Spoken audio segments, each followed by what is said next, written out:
Welcome to The Dog Who Asked for More, a podcast for dog parents navigating the messy, complicated parts of life with dogs that no one really prepares you for. Each week, you'll hear honest, grounded conversations that help you better understand your dog, feel more confident in your choices, and strengthen the relationship you're building together.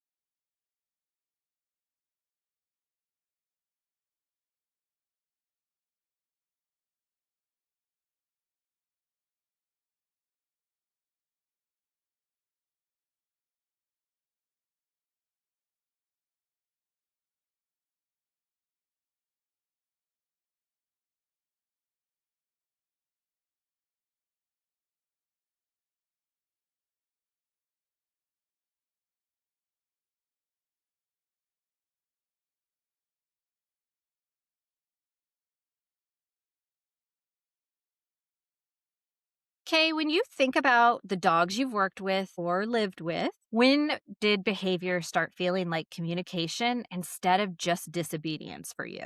This is such a good one. And of course, the question you're going to start me off with, right? The big one. I think for me, it was very helpful when a few things in my life were happening simultaneously, where I was learning to become a canine behavior consultant and I was getting my own diagnosis with neurodivergence. And I saw a lot of overlap between sometimes this is just a being, whether or not that's a dog or a human, their default mode of operandi or the way that they are, the way that they operate. And if we want it to change, we have to ask ourselves, why do we want it to change? Is it helpful for that individual or is it to just make things more convenient for us? Now, of course, our dogs rely on us a lot and they need to be able to somewhat function in society. However, we're going to make them show up in different situations. But I always ask myself why. My easy example is my eldest is a Silken Windhound. For those that don't know, Sighthound. She's on the more nervous side. And I'm always working on her confidence, but that doesn't mean I shove her into the deep end and take her to events where I know it's going to be super busy because she wouldn't like that in the same way that I'm not one that likes to go clubbing. And so sometimes you just have to respect the individual preferences, whether that be dogs or humans. Communication gets overlooked a lot just because a lot of people don't understand how to communicate with their dogs. I love that connection that you just made there between she doesn't like busy, crowded areas and I don't like to go to clubs because my dog and I also have a very similar relationship. He does not like to be around other dogs or on crowded streets or noisy streets, just like I don't want to be at some event where people are just crushed in upon me or it's very, very loud. It's stressful to me because I'm also neurodivergent. It's very interesting, the overlap between the two things. It always cracks me up when I talk to other professionals in this community because a lot of us are neurodivergent and we understand our dogs so well that it just makes it a lot easier for us to communicate that to people who don't see things the same way we do. But a lot of what we do see is people who feel defeated because of their dog, even though they're trying really, really hard. Can you describe what common things you see when someone's starting to get frustrated or feel defeated by their lack of progress, or maybe not even progress, maybe just their life with their dog, what that looks like and how that affects them and how it affects the dog? It is such a difficult thing. One of the best things I ever did for my dog training practice in general was work with Jess. Her handle is Handlers and Humans, and she's a therapist. She has a reactive dog named Dio, and she's been a certified therapist, human therapist, obviously, for a number of years. And what she does is she helps dog trainers communicate with the humans. Long story short, I did her program and a few others, and it revitalized my practice because it's just as important to help the human end of the leash as it is the dog. And sometimes it is taking a moment to regulate the human side because they're not in a place to learn.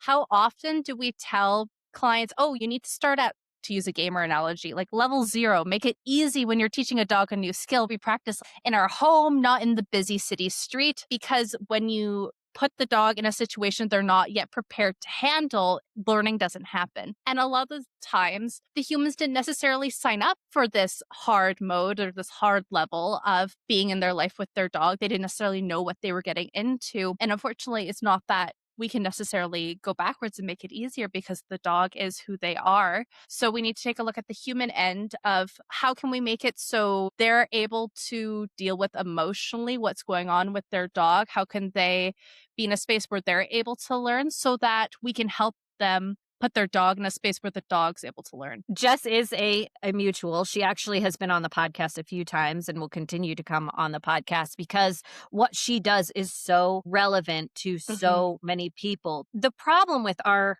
culture and Instagram and TikTok and our instant gratification society is that we see all of these accounts and all of this Instagram perfection around dogs, and we don't see enough of what I do, which is this is hard, this Mhm. sucks, and I Mhm. see you, but we made it through. And I really think that if people were more honest about what happened behind closed doors, life in general for dogs and people would be a lot better. And you're right, taking those moments to breathe and self regulate and then going back because the dog needs a minute too. If I need a minute, I know that Fitz needs a minute.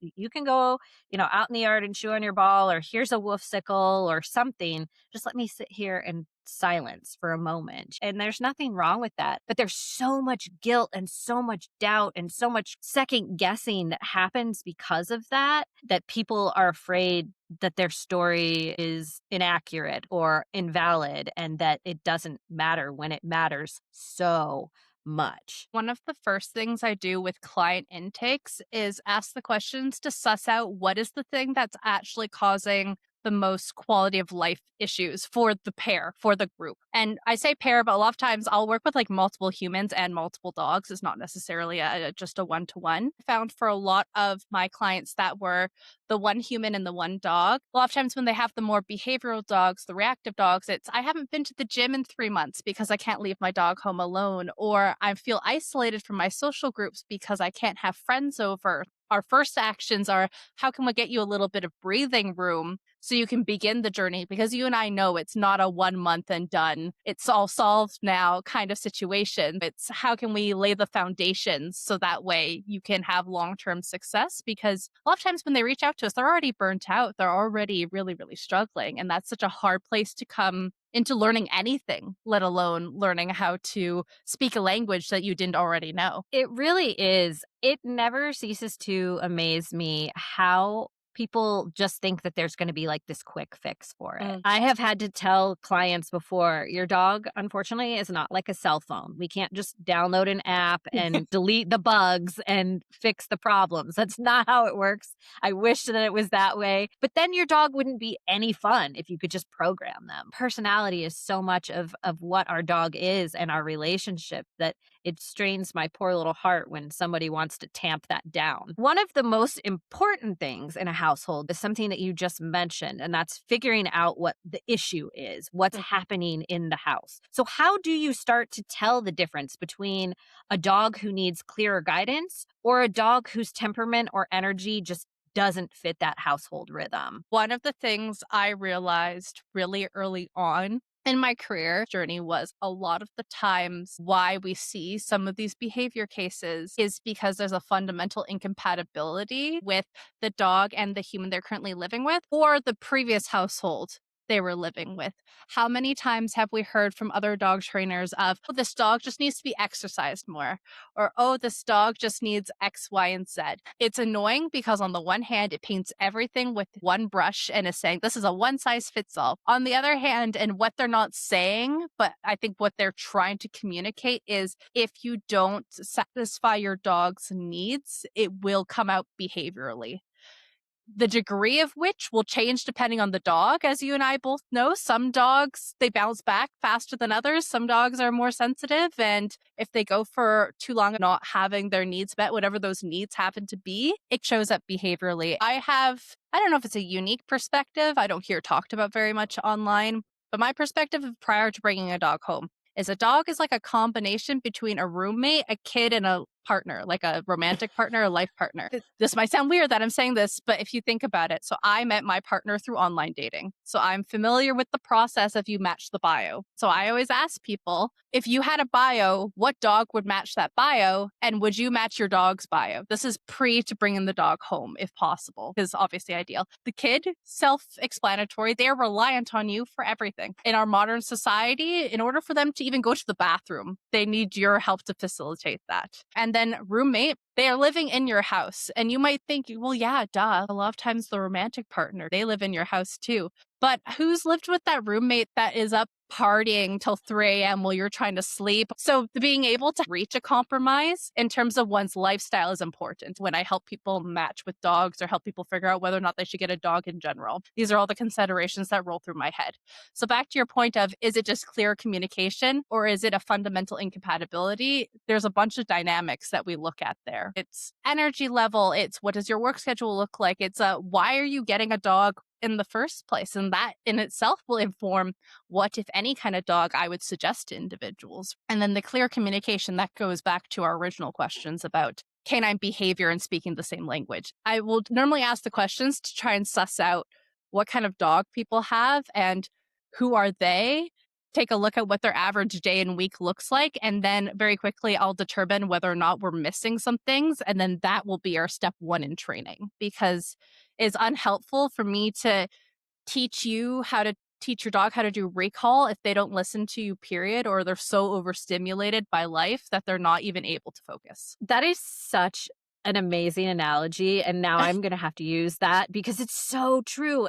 When you were saying that about the roommate, I was thinking, yeah, it's like that roommate that goes to work super early in the morning and they're making something in the blender at like 6 a.m. and you're trying to sleep. That's the dog with the toy in your Yeah, face at 6 exactly. a.m. Doesn't mean that's a bad person or a bad dog, and it doesn't mean there's anything wrong with you. It just means not compatible potentially. Or one of you needs to make a fundamental lifestyle shift, and are you willing to do that? Not everyone is like me. And I Mm. realize that because I am a hard headed person. I have had some hard dogs over my lifetime, and it seems like they just keep getting harder and harder every time I bring a new dog in.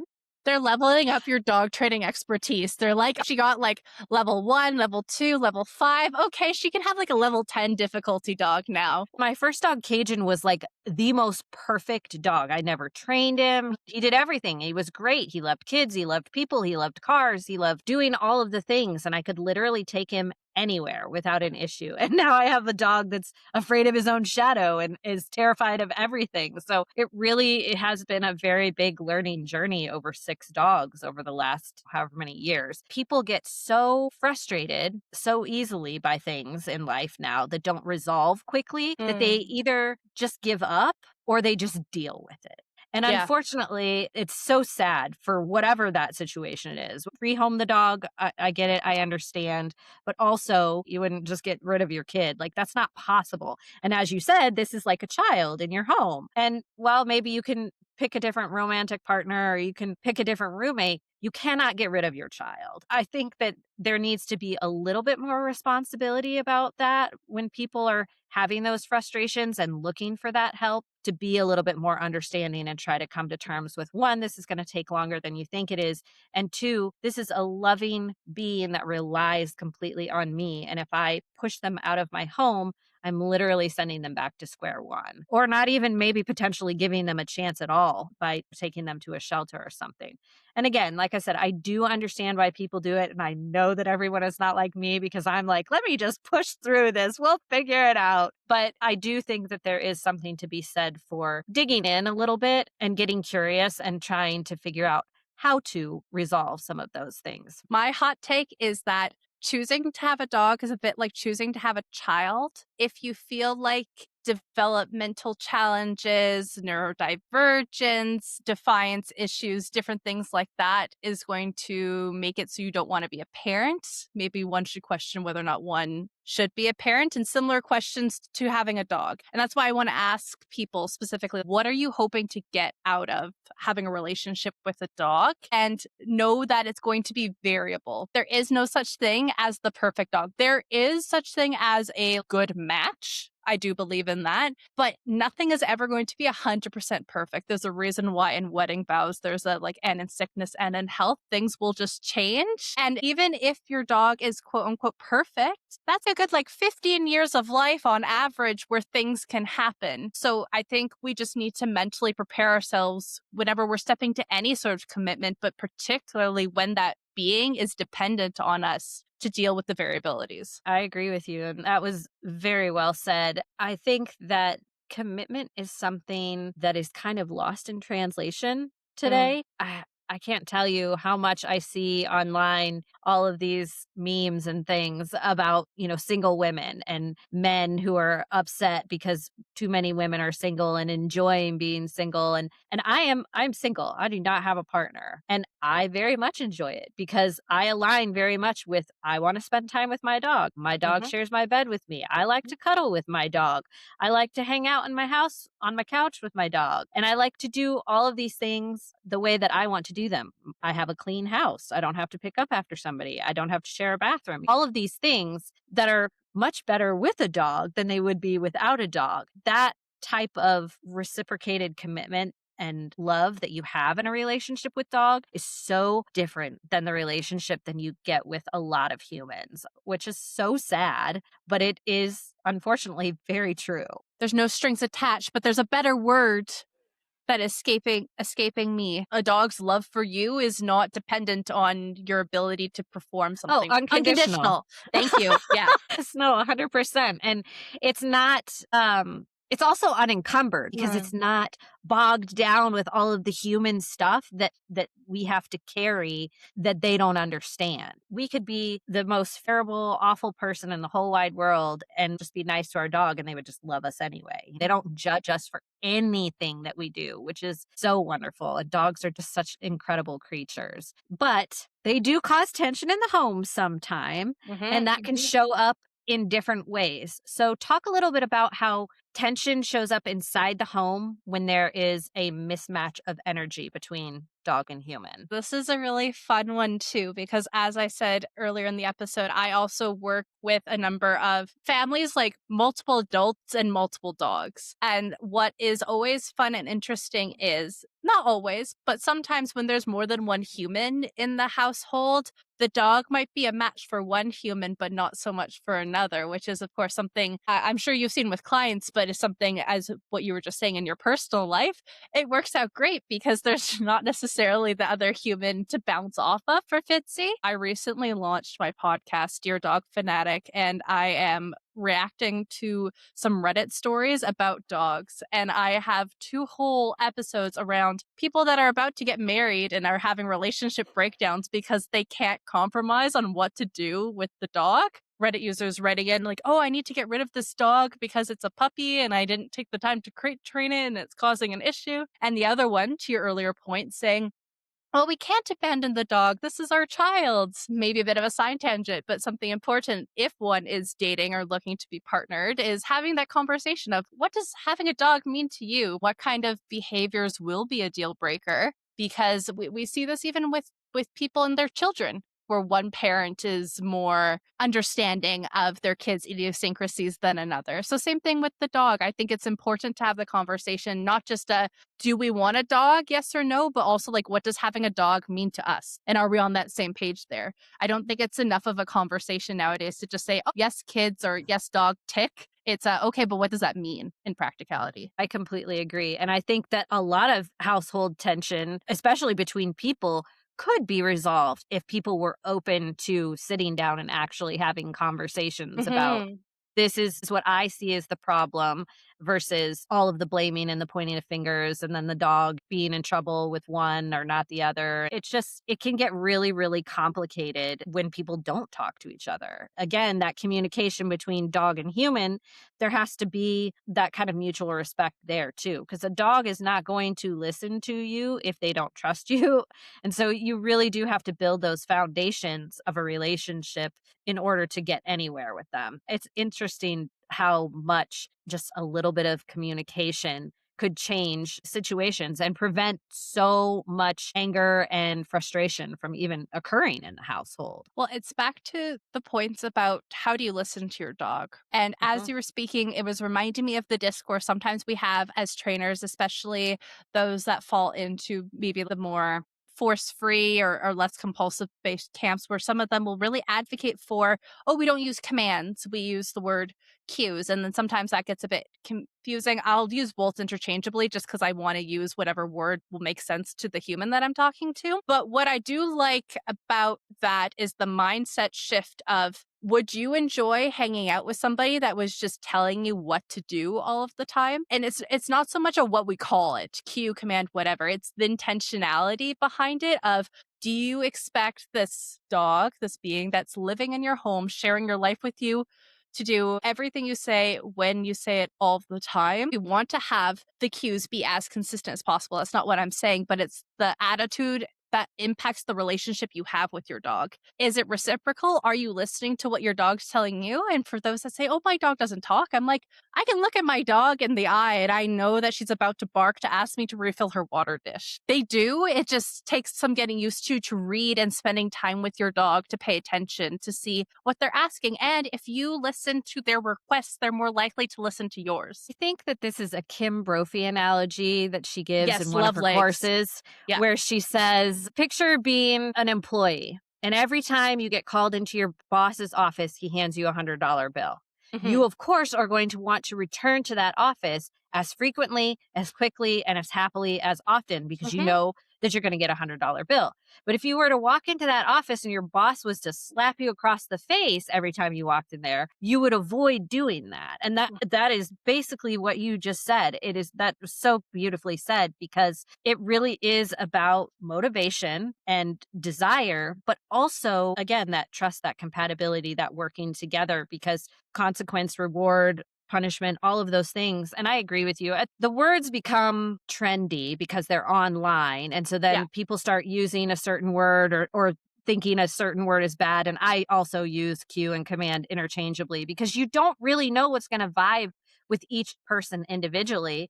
And if they want to use cue or they want to use command, or maybe they have a different something else that they call it, and that's fine too. I, You can I call it just a think that dance move for all I yeah. care. It Yeah, doesn't matter. whatever. It can be whatever. What would you say to someone who loves their dog deeply, but is struggling and quietly afraid that something isn't working? This is my step one. Always when I onboard a client, I always want people to take a minute and I ask them, rather than focusing on what's not working, what is it that you want? Because a lot of the times it's not that something isn't working, it's that you want something that's not happening. But the idea being that I want them to focus on what is it that they're wanting with their dog. And then we can look at where they're at, and then we can create a plan. It's not going to be easy, as in, like, oh, this won't be labor intensive, but it will be simple or clear because once you know where you want to end up, you can measure where you currently are. And then we can create a plan. And I come from the business background, so I make KPIs, key progress indicators, along the behavior modification and training process. And then we can hit the milestones. Then we can see the timeline of, realistically, when can we expect to see these changes happen? And then a lot of the times it eases the mental load and the stress, because a lot of the mental load and the stress is this my reality forever? Is this Yeah. going to be, is this my life? And the problem with that is what that says to me is, oh, we're not satisfied with our life right now. So, okay, I'm not you. I don't live in your head. So I need to know what it is you want your life to look like, because I don't want to help your dog be off leash and recall and do all of these tricks and then find out, well, actually, you're still not liking life with your dog because it's taking longer to exercise them than you thought it would. And we haven't come up with a plan for that. I do a bit of, like, I guess, lifestyle coaching, for lack of it. I look for a more holistic training method. This all goes down to, in order to fix the problem, we need to know what it is that you're aiming for. And to add to that, if they're willing to or not, because this is what they want, but is what they want achievable if Yeah. they're not willing to change their own habits? And that is a really hard message to get across to some people sometimes because they don't want to change. And that's perfectly fine, but they have a dog that either needs them to change or needs them to find a way to work around it, rehome them, whatever the option ends up being. But coming to terms, that's a really hard thing to be like, oh, well, I guess I didn't want this. And that's why it's so important, again, to bring a dog into your life that fits your life, like we Mhm. talked about in the very beginning, because when that mismatch happens, if you're not willing to work with that mismatch and change your own life and your own patterns, the problems are unfortunately never going to get resolved. Yeah, and a lot of that is part of figuring out who that person is, as the person really is our client, just as much so, if not more so, than the dog is. Not everyone's like you and I, where it's like, I'm going to quit my job and move in with my parents, which I've done twice, by the way, guys, for whoever's listening. I have done that twice with different sets of dogs and different occasions because life just made it where I couldn't keep my dog and keep what my life looks like. But I know not everyone's crazy like me. It's totally fine, I think, to be crazy and to let your life revolve around your dog if you can. There's so many amazing accounts I see on Instagram where people have quit their jobs and they live in vans and they just hike all day, every day with their Mhm. dogs and they live in the middle of the mountains. How incredible is that? Again, it is one extreme or the other. Sometimes you just kind of have to live your life the way that it is, and maybe the dog doesn't fit, or maybe you just find a different workaround. But it is really interesting to see all of the different ways that you can adjust your life or Mhm. your lifestyle to help the dog and help you have a better relationship. So I love that that's a huge part of how you invest in your clients, because I think it's a very needed angle. It's the angle that I try to come at from as well, because I think that people, as you said, they come in, they're overwhelmed, they're stressed out, they don't know what to do. I've been there. I know what that feels like. And there's nothing wrong with feeling that way. And people should not feel guilty for asking for help or admitting that maybe they're the problem, because that's the only way that you can come to solution, is by looking at everything from every angle and then saying, okay, this is what we can change. This is what we can't change. Here's our non negotiables. Please help us figure this out. There's nothing wrong with that. We, as trainers, love to hear that. Your veterinarian loves to hear that. Your groomer loves to hear that, because really, in the end, it really is just about the welfare of the dog and you as well as a human. So if you can find the balance, it's worth it. It's totally worth it. It's just it's scary sometimes. Absolutely. One of the things that I work with clients is developing an ecosystem. So my background in university was in business and sustainable development. So I learned a lot about environmental science and looking at things from a holistic system standpoint. This is all prelude to say one of the things I look at is who's your groomer? Who's your dog walker, if that's applicable? Who is the person you go to babysit your dog when you go out of town? Who is your support network and who's your dog's support network? Sometimes those are the same people. Sometimes we have to pay in order to get our dog the support system that they need. And obviously, this will depend on what the financial situation of the individual. I'm not here saying that, oh, everyone can afford to pay for a dog sitter. I recognize that that isn't the case. But we look at what is it that you can do, what are the options that are available to you? Because sometimes, to one's point of compatibility, sometimes it is just, oh, if I could have a dog walker hike my dog for an hour and a half once a week on that day where I'm working late, that would make such of a difference because that means that I could go to the gym after work, which is this is a real example from one of my previous clients. So sometimes it is not a, I need to change my whole life, but sometimes it's just a, like, can we tweak some of these things in your week? And then that will make it manageable for both of you just as a jumping off point. That's such a great trade-off. Get to the point where you can hire a dog sitter so that they can come walk your dog for an hour so that you can go to a gym and do your thing, or maybe you want to go to girls craft night or something. Whatever it is, if you can give yourself that time because you can hire someone else to come in and give your dog the activity that they need, then when you come back together, it's just that much more peaceful and everybody's happy. That's a really great way to look at it too, is finding those good trade-offs. Before we wrap up, I want to pause for something that we call answering the ask.